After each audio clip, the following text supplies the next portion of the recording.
आज आमच्यासाठी म्हणजे भारतीय जनता पक्षासाठी अतिशय महत्त्वाचा दिवस आहे, आनंदाचा दिवस आहे, उत्साहाचा दिवस आहे। तब्बल 27 वर्षानंतर आज दिल्लीमध्ये मुख्यमंत्रीपदी भारतीय जनता पक्षाचे प्रतिनिधी आमदार त्या ठिकाणी बसणार आहेत। मुख्यमंत्री आमचा होणार आहे।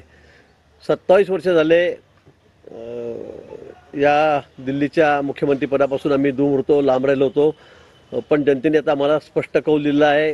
आकडा थोड्या वेळात आपल्या समोर येईल, 41 येतो का 42 येतो, पण 40च्या वर संख्या 70 पैकी ही आता बीजेपीची त्या ठिकाणी झालेली आहे। आणि म्हणून संपूर्ण देशात, कारण दिल्ली ही आमची राजधानी आहे, राजकारणाचं मुख्य केंद्र आहे, आणि म्हणून संपूर्ण देशामध्ये भाजपच्या कार्यकर्त्यांमध्ये एक नवचैतन्य आलेलं आहे, आनंदाचा उत्साहाची लाट आलेली आहे।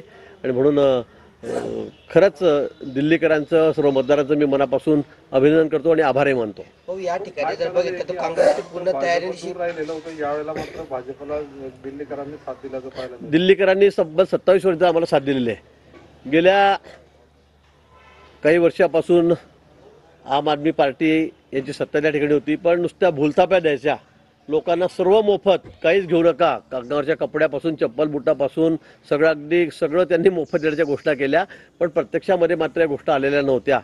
हा अतिशय वाईट अनुभव दिल्लीकरांना केजरीवालांचा आला आणि त्यामुळे त्यांनाही हार पत्करावी लागली। पण त्याचबरोबर आमच्या जिंकण्याचं सर्वात महत्त्वाचं कारण म्हणजे आमच्या देशाचे पंतप्रधान माननीय मोदीजी, त्यांच्या नेतृत्वाखाली हा देश ज्या गतीने पुढे चाललेला आहे, विकासाच्या दृष्टीने आपण पुढे चाललेलो आहोत, आणि म्हणून लोकांचा विश्वास आता भारतीय जनता पक्षावर आहे। नुसत्या दिल्लीत नाही, तर आपण आताही ज्या निवडणुका झाल्या त्यात बघितलं असेल, महाराष्ट्रातही बघितलं असेल, अतिशय ऐतिहासिक विजय महाराष्ट्रात आपल्याला मिळाला। त्याचबरोबर इतर राज्यांमध्ये ज्या ज्या ठिकाणी निवडणुका होत आहेत त्या सर्व राज्यांमध्ये भारतीय जनता पक्ष हे वेगाने पुढे जात आहे, जिंकत आहे, आणि आज देशामध्ये जवळपास 75% ठिकाणी, त्यापेक्षा जास्त ठिकाणी मुख्यमंत्री हे भाजपचे या ठिकाणी आहेत। आणि म्हणून मला वाटतं की भारतीय जनता पक्षावर, त्यांच्या विचारावर लोकांचा असलेला विश्वास, मोदीजींच्या नेतृत्वावर अमितभाई आहेत, नड्डाजी आहेत, त्यांच्या विचारावर, नेतृत्वावर असलेला हा विश्वास, त्यामुळेच एवढं मोठं यश हे आम्हाला संपादित करण्यात आलेलं आहे। या ठिकाणी काँग्रेस